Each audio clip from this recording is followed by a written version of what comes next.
Okay guys, now that you're done registering your domain, it's time to move on to the fun stuff. Time to move on to web hosting. Okay, now don't get confused by web hosting. This is something you need to take charge of. You need to familiarize yourself with this, and you need to understand what happens. Okay, so let's just explain web hosting for you, and let's get this started. Okay, so what is web hosting? So you already got your domain name.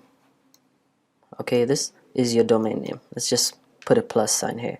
Now the next thing you need to do is get hosting. Okay, those are servers in a hosting company somewhere where you need to get registered. Okay, your domain name needs to be connected with your server. Alright, and you need to get the best possible server ever that's gonna handle your loads. Okay, now once your website is added on to your server, then you have something for your members to view. Okay, this is where your website comes in place. This is how you get your website set up. Alright, so let's just review this again. First, you have your domain name, which you already bought. Now you need to find the best possible server that's going to handle this. Okay, your domain name is just the name. Your server is where all your files go onto, what handles your website, where your website will be hosted, and what delivers the final content over here, which is the website you have sending traffic to. Okay, now let's just go back to web hosting and the difference between web hosting. Okay, if you click the link below, you'll get sent to our favorite hosting company, which is called HostGator, and I'll explain why it's our favorite hosting company. You don't get confused by HostGator. Okay, they have cheap plans if that's what you're looking for, but cheap is not the way to go. If you start an online business, you should invest in the best, invest in something that won't crash, and invest in something that's going to last you a long time and it's easy to manage.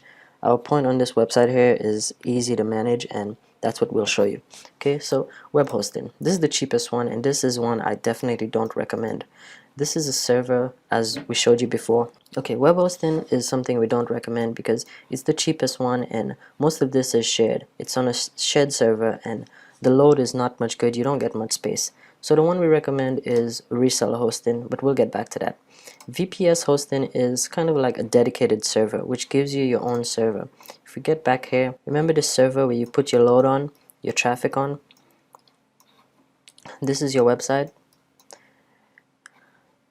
Okay, this is your hosting company, this is your server. Basically what a shared server is, it will take your website and put it on here. Okay, that's your server. And this same system here could have many different servers on it, many different websites on it. Okay, you don't want this. This is very bad. We're gonna move on to the reseller account. Okay, this is what you want, the reseller account. The cheapest account HostGator has is 25 bucks, and this is a very good investment. I highly urge you to get this if you want to get your website started. And the benefits this has is you have full control of your website. You could add as much domain names as you want and basically be happy with this. A hosting server only gives you one domain. This is not a good plan for you. It's not the best option. Space is very limited, bandwidth is very limited. I suggest you move on to reseller hosting. Choose the lowest option or whatever best fits your needs. I would start with this. You could upgrade at any time.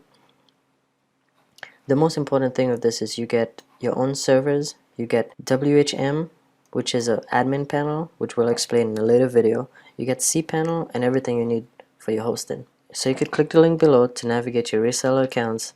When you're done, click the next video and we'll show you how to get your domain hooked up to the server.